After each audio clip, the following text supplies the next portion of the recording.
D'abord, tous ceux dont j'ai le privilège d'avoir fait partie, ont tenu la plume pour écrire les premières versions du traité de Maastricht, on s'est bien engagé, fait en sorte que sortir ne soit pas possible. On a soigneusement oublié d'écrire l'article qui permet de sortir.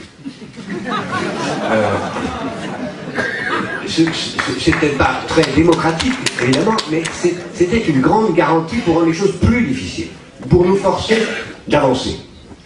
Parce que si on sort, ce qui naturellement est toujours possible, c'est impossible, mais naturellement, si on veut, on peut, c'est très très compliqué. Je ne rentre pas là-dedans, mais c'est très très compliqué. De sortir soit par le bas, soit par le haut, c'est très compliqué.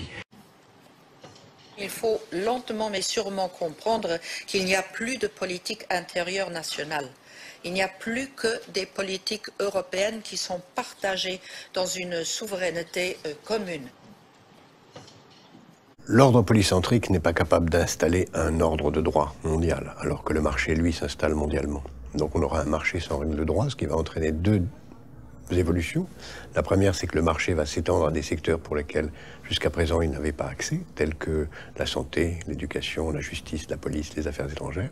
Et en même temps, parallèlement, dans la mesure où il n'y a pas de règles de droit, le marché va s'étendre à des domaines aujourd'hui considérés comme illégaux, criminels, comme la prostitution, le commerce des organes, le commerce des armes, le racket, etc., etc. Et donc, on aura de plus en plus un marché qui va dominer, entraînant une concentration des richesses, une inégalité croissante, une priorité absolue donnée au court terme et à la tyrannie de l'instant et de l'argent, jusque et y compris, au fond, au bout de la route, la commercialisation de la chose la plus importante, c'est-à-dire la vie, la transformation de l'être humain en un objet marchand, lui-même devenu un clone et un robot de lui-même.